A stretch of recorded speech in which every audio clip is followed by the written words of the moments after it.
Hello everyone, कैसे हैं? I hope कि आप लोग अच्छे होंगे। आपके अपने यूट्यूब चैनल मार्स क्लासेस में स्वागत है। तो पिछले दिन हम लोग जो बायोलॉजी के चैप्टर नंबर 1 को स्टार्ट किए थे, उस चैप्टर 1 में हम लोग 2 क्लास कर चुके हैं, जिसमें से डे 1 और डे 2 कर चुके हैं। आज हम लोग डे 3 को लेकर आए हैं।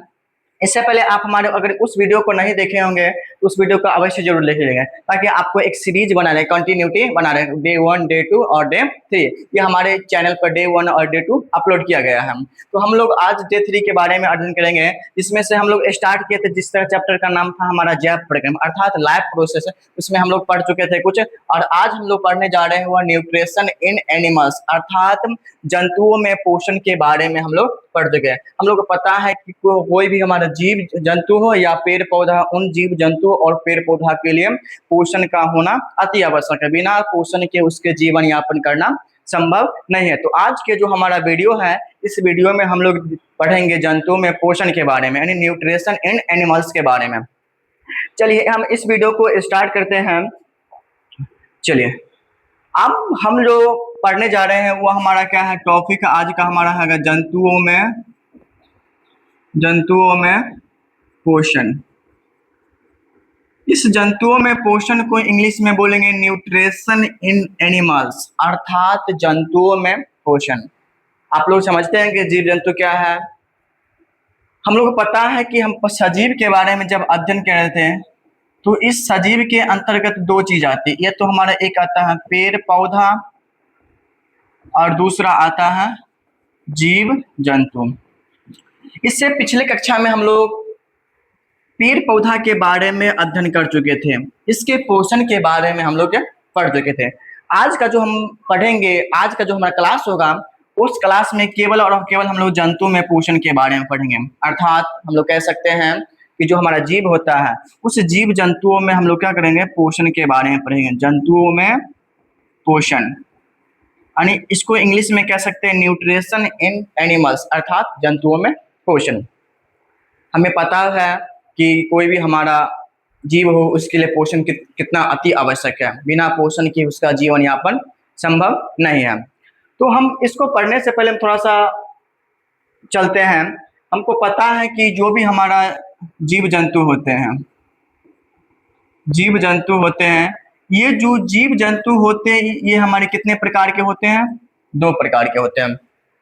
उसके बॉडी स्ट्रक्चर की बात करें, उसका बॉडी हम संरचना की बात करें, उसके बॉडी हमारा बना है, तो उस जीव जंतु होते हैं वह हमारा 2 प्रकार के होते हैं। एक हमारा होता है एक कोशिकीय जीव, और दूसरा हम लोग बात करते हैं हो जाता है हमारा बहुकोशिकीय जीव। एक कोशिकीय जीव, बहुकोशिकीय जीव। एक कोशिकीय जीव को इंग्लिश में हम लोग बोलते हैं यूनिसेल्युलर। क्या बोलेंगे? Unicellular organism. जबकि हम लोग बहुकोशिकीय वो बोलते हैं हम लोग मल्टी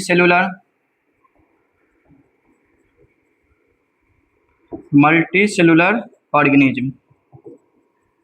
यानी हम उसके बॉडी स्ट्रक्चर की बात करें, बॉडी का जो बनावट है, कैसे बना है, कितने कोशिकाओं से मिलकर बना है, तो इसके आधार पर जब हम जीवों को देखते हैं तो जीव हमारा 2 प्रकार के होते हैं।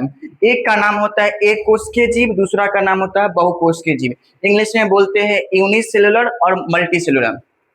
सबसे पहले इस दोनों में हम लोग पोषण के बारे में पढ़ेंगे, एक कोशिकीय जीव में भी और बहुकोशिकीय जीव में। उससे पहले सबसे पहले जो आज हम लोग पढ़ेंगे, कुछ हम लोग एक कोशिकीय जीव के बारे में पढ़ेंगे कि एक कोशिकीय जीव में किस प्रकार न्यूट्रिशन करता है वो।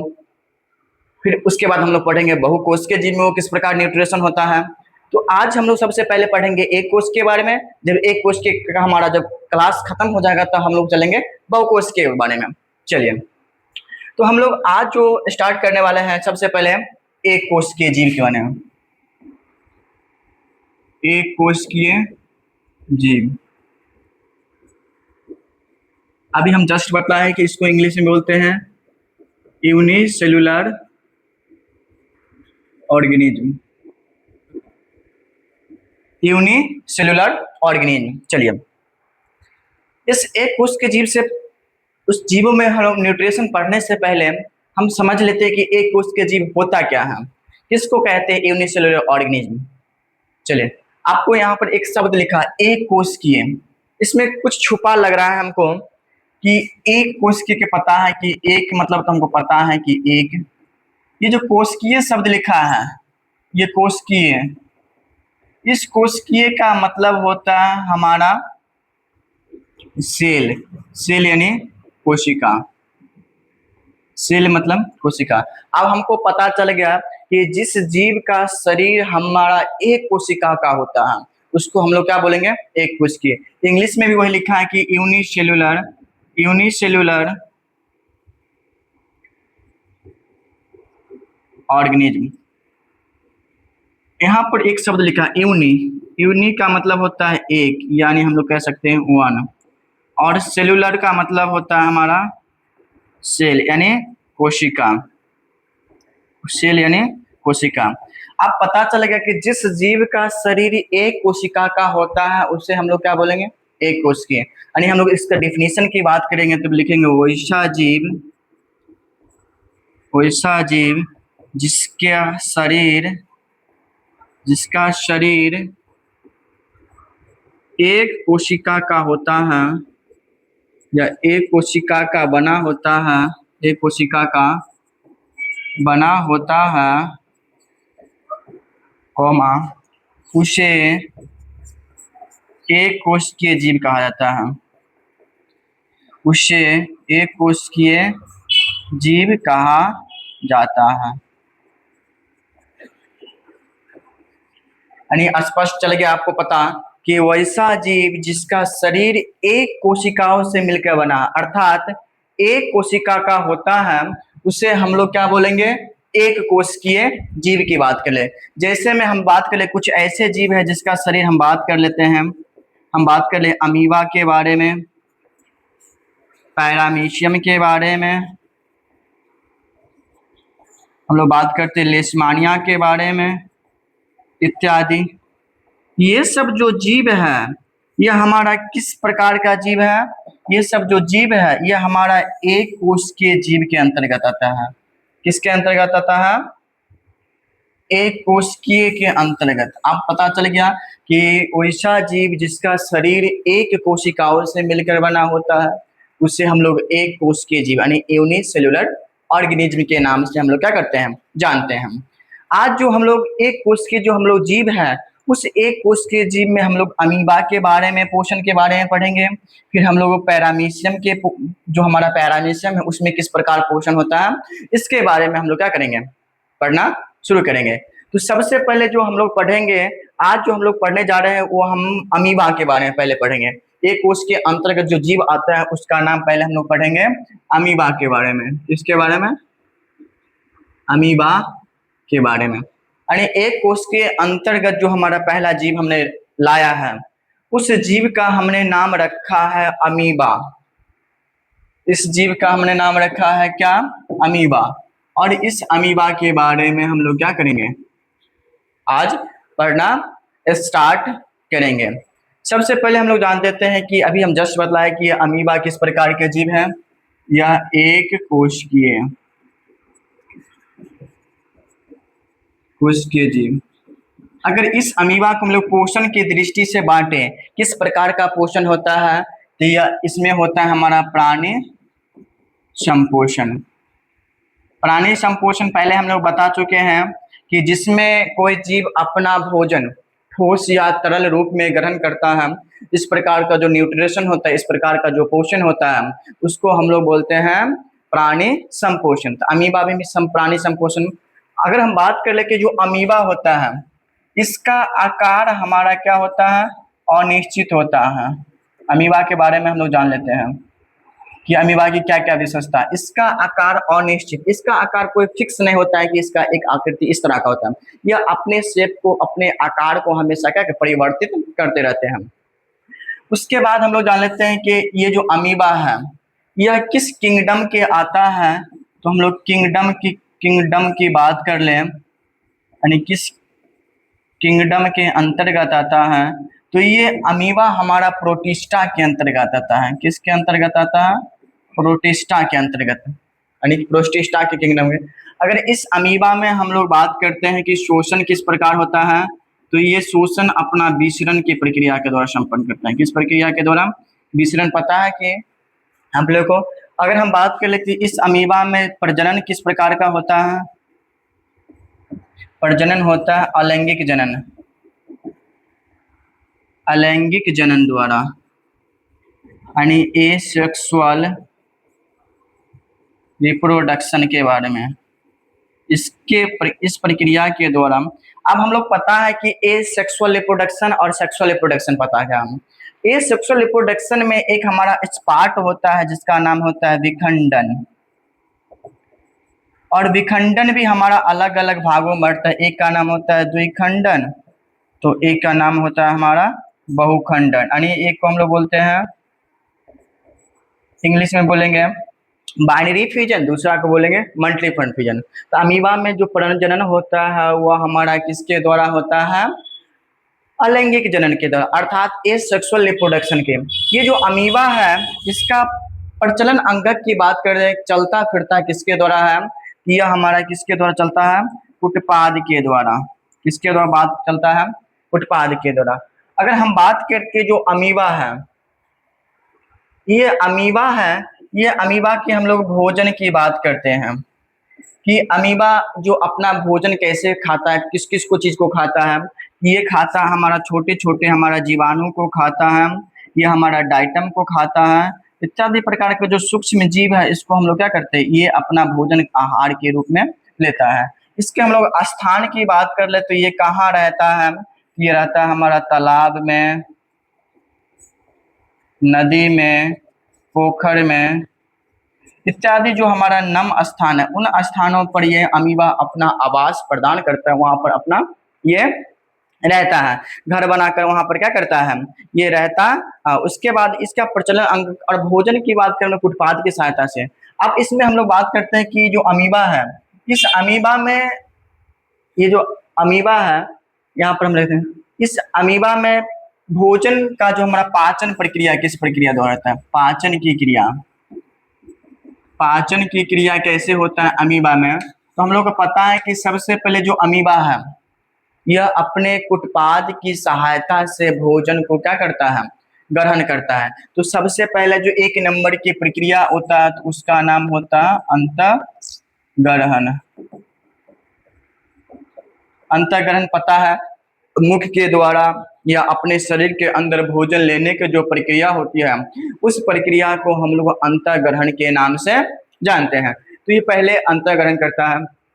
जब अंतःग्रहण भोजन अंदर चला जाता है तो उसके बाद जो इस प्रक्रिया होता है उसका पाचन करता है, अर्थात जो उसने भोजन ग्रहण किया उस भोजन को मुख की सहायता से अपने अंदर लिया, और जो भोजन को अंदर लिया उसके बाद उस भोजन का डाइजेशन शुरू करता है, उसके बाद पाचन शुरू करता है।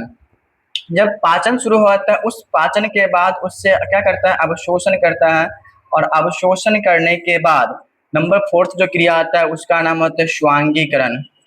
श्वांगीकरण मतलब जो भोजन का पाचन किया और उसको अवशोषण करने का और उससे जो ऊर्जा प्राप्त किया।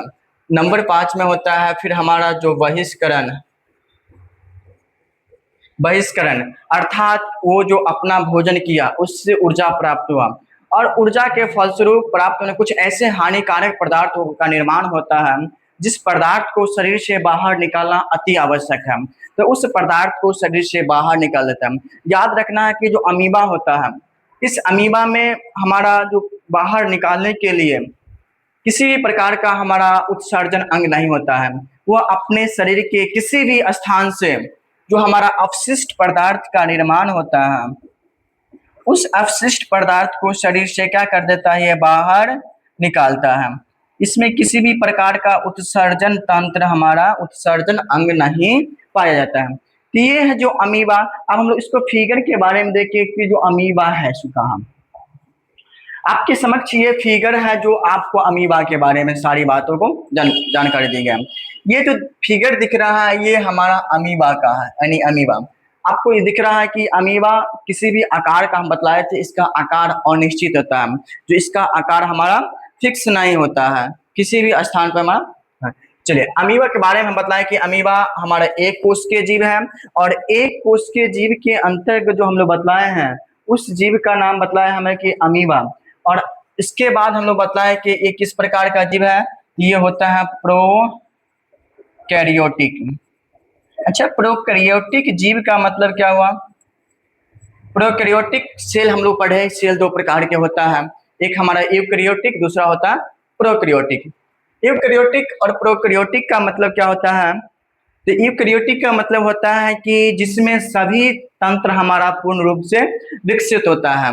सभी चीज माइटोकॉन्ड्रिया, केंद्रक, गोल्गी बॉडी, राइबोसोम, लाइसोसोम इत्यादि प्रकार के जो हमारा ऑर्गेन्स होता है, जो हमारा अंग, ये सब विकसित होता है। लेकिन प्रोकैरियोटिक के अंतर्गत हमारा किसी भी प्रकार के हमारा ये सब हमारा चीज विकसित नहीं होता है। इसलिए इस प्रोकैरियोटिक को हम लोग बोलते हैं प्रारंभिक कोशिका। प्राइमरी सेल के नाम से हम लोग क्या कहते हैं? प्राथमिक सेल के नाम से जानते हैं किसको?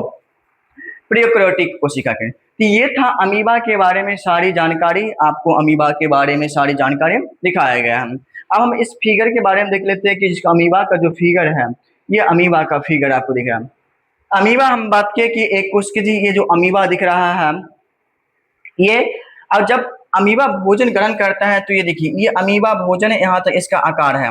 जब यहाँ पर भोजन आया तो भोजन का जो फूड पार्टिकल्स है, उस पार्टिकल्स को धीरे धीरे अपना शेप में परिवर्तन करता है, और इसी पार्टिकल के द्वारा इससे हमारा जो अमीबा है इसको क्या करता है, इसके जो घेर लेता है, और घेर लेने के बाद वो अपने शरीर के अंदर ले जाता है, छोटे छोटे टुकड़े सरल अणु में परिवर्तित करता है, और सरल अणु उसके बाद जो उस भोजन को ग्रहण किया, उस भोजन को ग्रहण करने के बाद जो ऊर्जा प्राप्त हुआ, अवशोषण किया, और उसके बाद फिर शरीर से बाहर अपशिष्ट पदार्थ के शरीर से बाहर निकाल देता है। तो ये था जो अमीबा। अब अमी अब अमीबा के लिए कुछ खास बात यह है, आपको ऑब्जेक्टिव याद रखना है कि अमीबा में किस प्रकार का पोषण होता है, तो प्राणी संपोषण अर्थात होलोजोइक न्यूट्रिशन, ठीक ना। अमीबा में किसकी सहायता से भोजन ग्रहण करता है, तो ये आपको याद रखना, अमीबा किसकी सहायता से? उत्पाद की सहायता से ग्रहण करता है। ये था हमारा एक कोश के जीव के अंतर्गत आने वाला जो हमारा पहला जीव है, उस जीव का नाम हम लोग रखें अमीबा। यानी ये हो गया सब अमीबा के अंतर्गत जो हमारा ये कोशिका साइटोप्लाज्म हो गया, कोशिका द्रव हुआ, ये हमारा रिक्तिका होता है, वैक्यूल संकुचन जो हमारा संकुचन होता है, और ये लाइसोसोम होता है जो अमीबा के अंदर पाया जाता है। फिर हमारा फूड पार्टिकल्स खाद्य रिक्तिका हो गया, हमारा ये न्यूक्लियस हो गया, और कोशिका भित्ति सेल वॉल हो गया, पदार्थ और एक्टोप्लाज्म, ये है अमीबा। चलिए, तो अमीबा के बारे में हम लोग जान लिए। चलिए, अब जो हम लोग आगे बढ़ने वाले हैं उसका नाम होता है हमारे पास, उसका जो नाम है दूसरा, उसका नाम हम लोग बात करते हैं वो हमारा पैरामीशियम।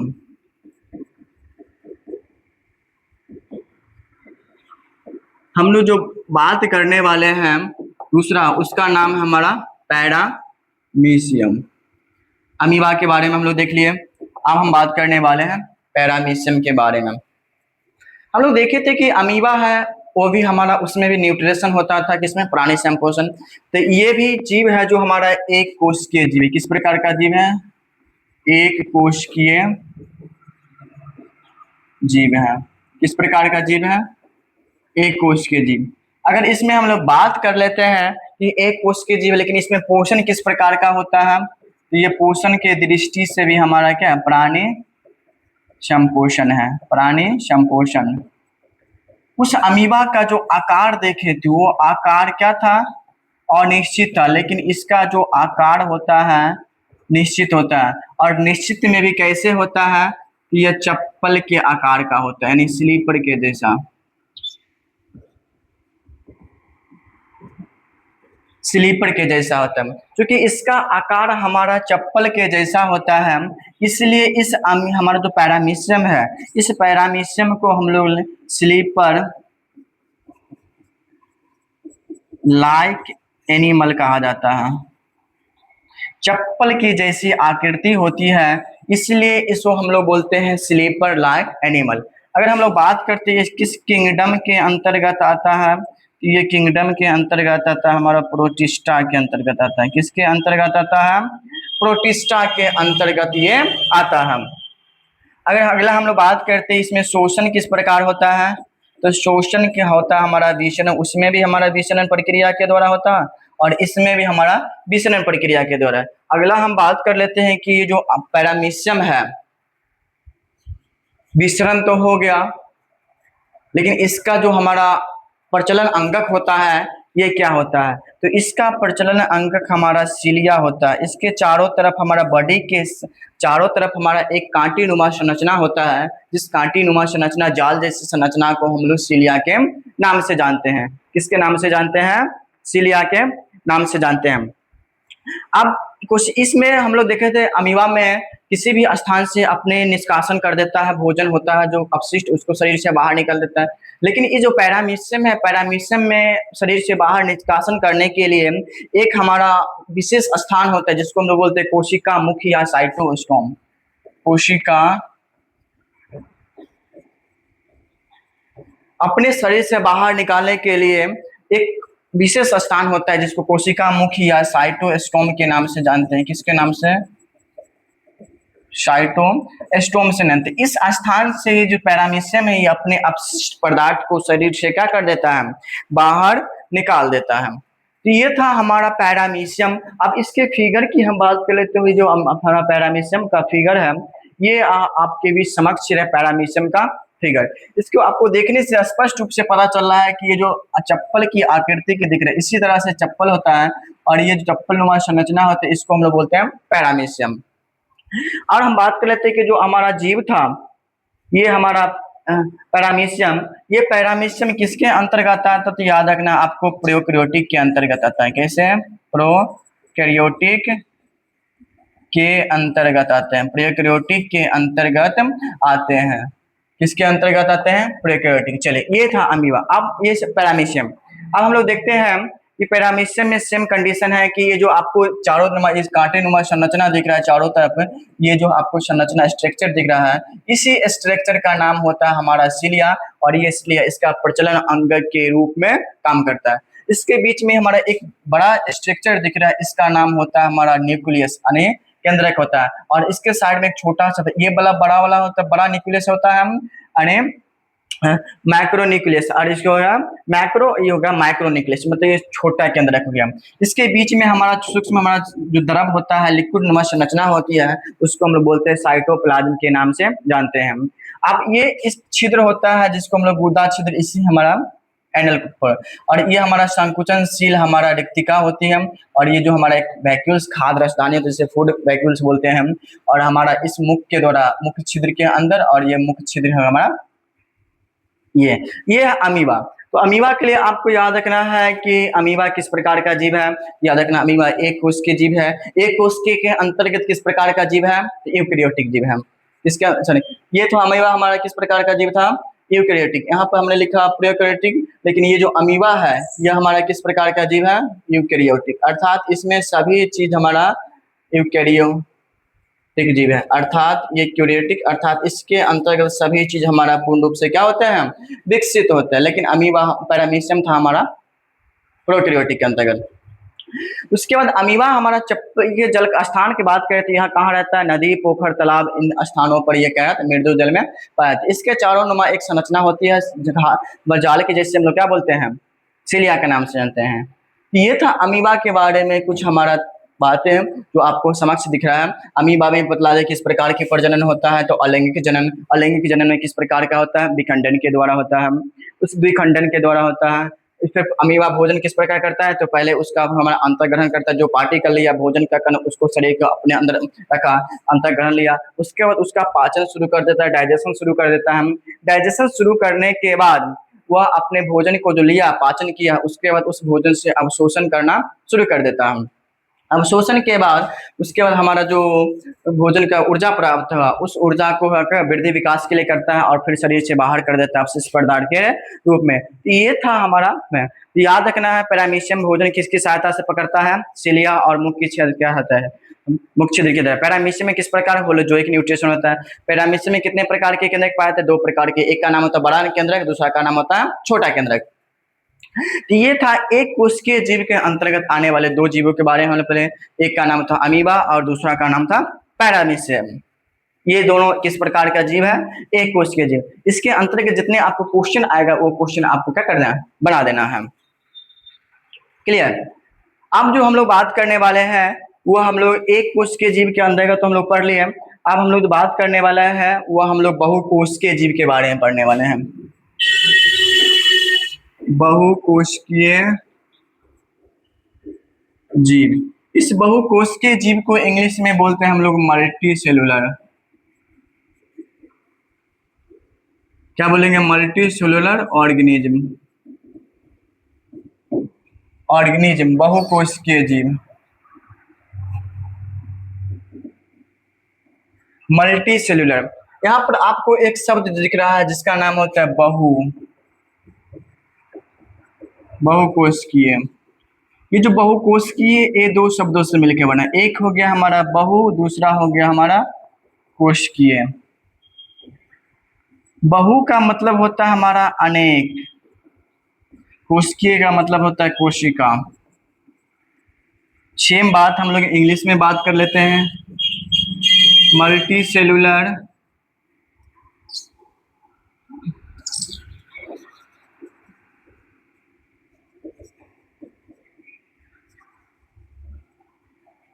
Cellular organism.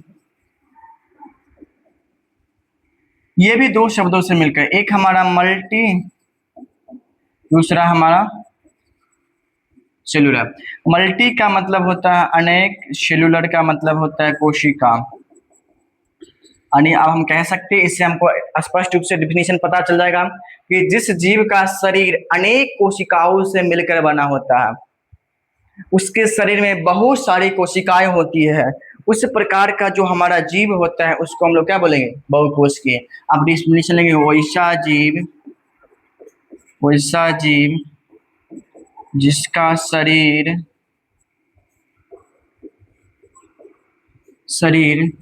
अनेक कोशिकाओं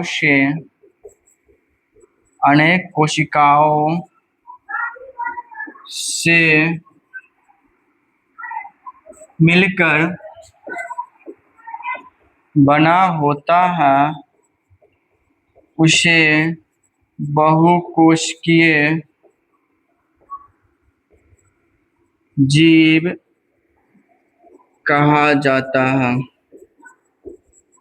जैसे हम बात कर लें तो जैसे हम लोग पेड़ पौधा को ले लेते हैं, पेड़ पौधा कोमा जीव जंतु इत्यादि। ये सब जो जीव जंतु है, पेड़ पौधा, ये किसके अंतर्गत आते हैं? बहुकोशिकीय श्रेणी के अंतर्गत आते हैं। हम लोग किसके अंतर्गत आते हैं?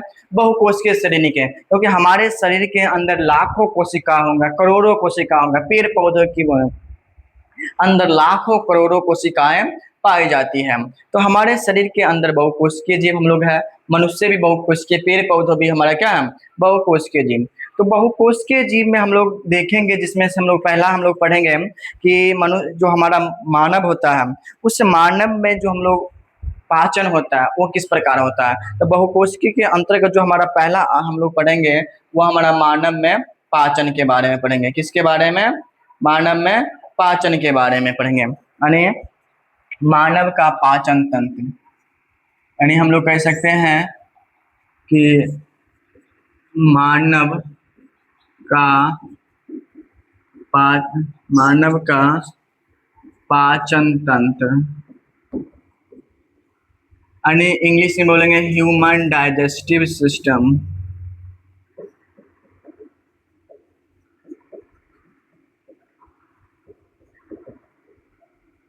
ह्यूमन डाइजेस्टिव सिस्टम, मानव पाचन तंत्र, यानी मानव का जो पाचन तंत्र है, इसके बारे में हम लोग आज पढ़ना स्टार्ट करेंगे।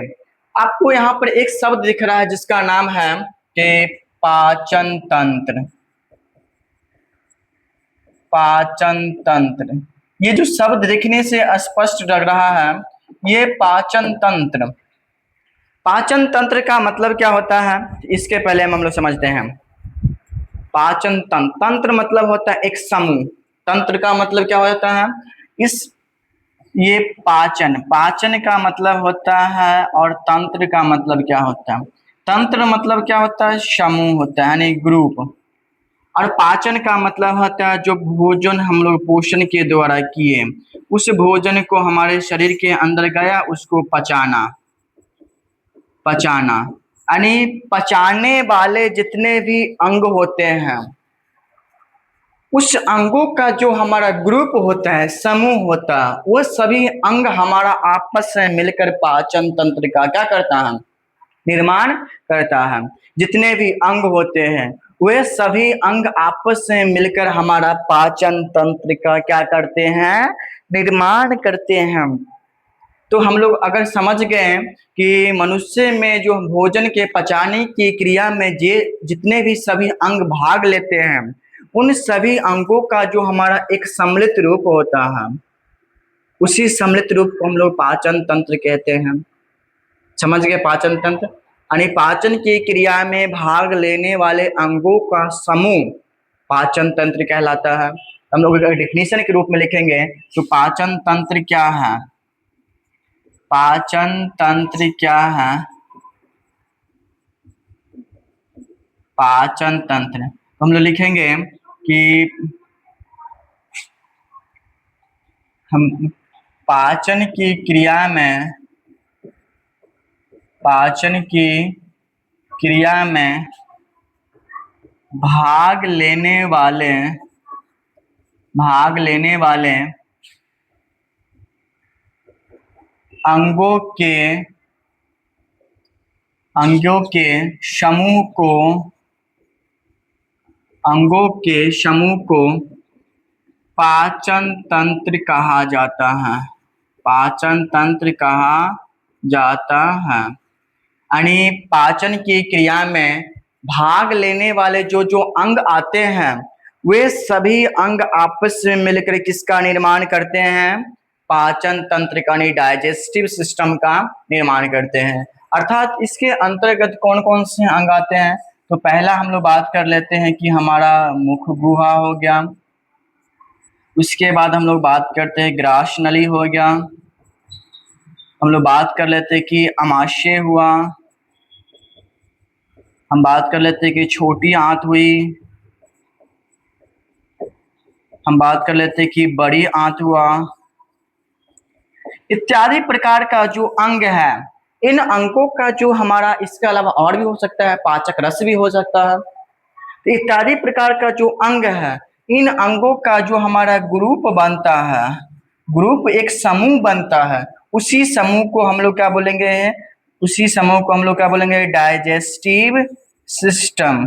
क्या बोलेंगे, डाइजेस्टिव सिस्टम, यानी पाचन तंत्र के नाम से जानते हैं। राइट, तो अब आपको समझ में आ गया होगा कि पाचन तंत्र क्या है। तो पाचन की क्रिया में जो जो अंग भाग लेते हैं, उन अंगों का जो हमारा समूह होता है, उसी समूह को हम लोग पाचन तंत्र के नाम से जानते हैं, यानी डाइजेस्टिव सिस्टम के नाम से जानते हैं। क्लियर? अब हम लोग ये जो पाचन की क्रिया में जितने भी अंग होते हैं, उन अंगों के बारे में हम लोग क्या करेंगे, जान समझेंगे कौन कौन अंग क्या क्या है। चलिए, उससे पहले हम थोड़ा सा ह्यूमन डाइजेस्टिव सिस्टम का हम लोग फिगर देखते हैं। ये आपके समक्ष ये रहा ह्यूमन डाइजेस्टिव सिस्टम, मानव का पाचन तंत्र। ये सब जितने भी अंग हैं, जैसे हमारा ग्रास नली हुआ, मुख हुआ, अमाशय हुआ, पित्त की थैली, यकृत हुआ, छोटी आंत, बड़ी आंत, अग्नाशय, जो सब है, ये सब हमारे डाइजेस्टिव सिस्टम के अंतर्गत, मतलब हमारे बॉडी के अंतर्गत आते हैं। उसके बाद हम लोग फिगर के बारे में चलेंगे। इससे पहले हम थोड़ा सा आगे बढ़ते हैं कि ये जो हम लोग देखते हैं कि ये पाचन तंत्र हमारा शुरू कहाँ से होता है, मुख से शुरू होता है और हमारे रेक्टम तक जाता है, यानी मलाशय तक, गुदा तक जाता है। सबसे पहले हम लोग देखेंगे कि मानव का जो पाचन होता है, उसमें एक महत्वपूर्ण भाग होता है जिसका नाम होता है आहार नाल, एलिमेंट्री कैनाल के बारे में हम लोग जानेंगे। सबसे पहले हम लोग जानेंगे कि जो मनुष्य का जो आहार नाल है, उसके बारे में हम लोग आहार नाल, आहार नाल, ये आहार नल आपको देखने से लग रहा है कि इसमें कुछ एक अर्थ निकल सकता है। आहार, ये जो है ये आहार और दूसरा हमारा नाल, दो बात में बढ़ गया। आहार मतलब हम समझते हैं कि जो हम लोग खाने के लिए इस्तेमाल करते हैं वो हमारा पोषक तत्व रूपी भोजन, और नाल मतलब हमारा होता है नली, यानी आहार नाल यानी भोजन वाले नली, जिस नली से होकर हमारे बॉडी के अंदर, हमारे पेट के अंदर भोजन पहुंचता है, उस प्रकार का जो नली होता है, उस पाइप होता है, उस पाइप को हम लोग क्या बोलेंगे, जो पाइप नुमा स्ट्रक्चर होता है उसी को हम लोग बोलेंगे आहार नाल के नाम से जानते हैं। किस नाम से जानते हैं? आहार नाल के नाम से जानते हैं। ये जो मनुष्य का आहार नाल है, ये आहार नाल हमारा एक नली के समान संरचना होता है, एक पाइप की संरचना शुरू होती है, और जिसकी जो लंबाई पूछेगा कि हमारे मानव के शरीर में इस आहार नाल की लंबाई पूछेगा, तो ये लंबाई आपको याद रखना है कि 8 से 10 मीटर होता है। बतलाओ कितना मीटर हो गया? 8 से 10 मीटर हो गया मनुष्य को जो आहार नाल है। अगर इसको फीट में हम बदलो तो 30 से हमारा कितना 32 फीट का होता है। कितना फीट का होता है? 30 से 32 फीट, राइट। तो आपको पूछना है कि मनुष्य का जो आहार नाल है इसकी लंबाई कितना होता है? 8 से 10 मीटर होता है। फीट क्या? ये 32 फीट है। अब ये जो आहार नाल है ये अलग अलग भागों में हमारा क्या होता है? बटा होता है। ये आपको एक पाइप नुमा संरचना दिख रहा है जो हमारे यहाँ से शुरू होता है और यहाँ तक हमारा, ये आने के बाद हमारा ये पूरा यहाँ तक आता है। ये जो संरचना दिख रहा है ये आपको अलग अलग पार्टों में क्या होता है? विभाजित होता है। जिसमें हमारा मुख गुहा अलग हो गया, अमाशय अलग हो गया, छोटी आंत हो गया, ग्रसनी अलग हो गया, बड़ी आंत हो गया, मलाशय हो गया। ये अलग अलग भागों मिलकर ये हमारा 8 से हमारा 10 मीटर का, 8 से 10 हमारा मीटर की निर्माण करता, और 30 से हमारा कितना 32 फीट की स्ट्रक्चर का यह क्या करता है? निर्माण करता है। मनुष्य का जो एलिमेंट्री कैनाल होता है, आहार नाल होता है ये। तो यहाँ तक आप लोगों को क्लियर हो गया। अब हम लोग बात करने वाले जो आहार नाल का हमारा प्रथम भाग होता है, एलिमेंट्री कैनाल का जो हमारा प्रथम भाग होता है, उस प्रथम भाग का नाम होता है हमारा मुख गुहा, यानी आहार नाल का जो हमारा प्रथम भाग होता है उसका नाम होता है हमारा क्या? मुख गुहा। क्लियर। सबसे पहला जो हम लोग पार्ट के बारे में पढ़ेंगे, आहार नाल के जो पहला पार्ट है, उस आहार नाल का जो पहला पार्ट है वो हमारा मुख गुहा के अंतर्गत आता है, यानी जो हमारा ये मुंह है इसके बारे में हम लोग पढ़ना स्टार्ट करेंगे। क्लियर। तो आपको हमारे किसी भी व्यक्ति को जब देखे हैं उसके मुंह को देखे हैं, ये जो मुंह है यह हमारा एक बंद कमरे के आकार का होता है, बंद कमरा के समान होता है। कैसा होता है? बंद कमरा, चारों ऊपर से भी बंद रहता है, चारों तरफ से एक हमारा बंद हॉल स्ट्रक्चर होता है, हॉल के समान संरचना। ये जो मुख है, मुख गुहा है, यह हमारा 2 जबड़ों से घिरा होता है। कितने जबड़ों से? एक वाला ऊपर वाला जबड़ा हो गया ये, और दूसरा वाला निचले वाला। तो मनुष्य का मुख कितने जबड़ों से घिरा होता है? 2 जबड़ों से घिरा होता है। मनुष्य का जो मुख है गुहा कितने जबड़ों से? और दोनों जबड़ा हो गया, एक हमारा जबड़ा होगा ऊपर वाला और दूसरा जबड़ा हो गया हमारा नीचे वाला। इन दोनों जबड़ों में हम लोग देखते हैं कि हमारा ऊपर वाला जबड़ा अस्थायी रूप से रहता है, फिक्स होता है। ऊपर वाला हमारा क्या होता है?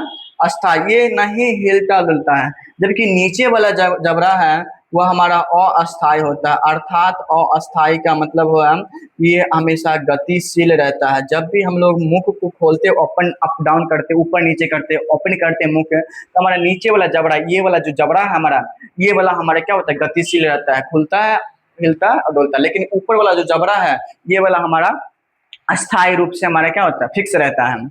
इस जबड़ा में जो ऊपर और नीचे वाला जबड़ा है, इस जबड़ा में दोनों जो जबड़ा है, इस दोनों जबड़ा में हमारा क्या होता है? दांत फिक्स होता है। दांत ऊपर वाला में भी दांत होता है और नीचे वाला में भी हमारा क्या होता है? दांत फिक्स होता है। तो समझे कि मनुष्य का जो मुख गुहा यह एक हमारा बंद कमरे के समान होता है।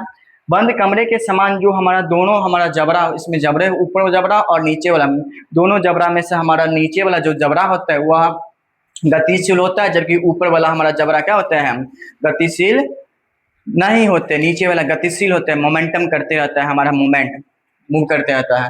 अब दूसरा हम बात करते हैं कि जो जबड़ा है, दोनों जबड़ा में हमारा दांत स्थित होता है। अब इस जो मुख गुहा है, मुख गुहा के जो हमारा ऊपर जबड़ा होता है, ऊपर वाला भाग, ये ऊपर वाला, उसको हम लोग बोलते हैं किसके नाम से, तालु के नाम से जानते हैं। किसके नाम से जानते हैं, तो तालु के नाम से। लेकिन जो इसके पार्श्व वाला, इसके बाल वाला, जो बगल वाला भाग है, उसको हम लोग गाल के नाम से जानते हैं। हम लोग सामने में जो गाल है, चिक है, ये वाला जो हमारा गाल है दोनों तरफ, ये हमारा गाल है, लेकिन ऊपर वाला जो हम लोग बोलते हैं उसको हमारा तालु है। जब हम मुख गुहा ओपन करते हैं तो हमारा, जब देखते हैं कि हमारा नीचे वाला फर्श, फर्श का मतलब नीचे वाला सतह, फर्श का मतलब नीचे वाला सतह, तो नीचे वाला सतह में जब हम मुख खोलते हैं तो नीचे वाला सतह में हम लोग देखते हैं कि नीचे वाले सतह में हमारा एक मांसल संरचना होती है, मांसल संरचना होती है। और इस मांसल संरचना का ही नाम हम लोग क्या रखते हैं, जीभ रखते हैं, यानी टंग के नाम से जानते हैं।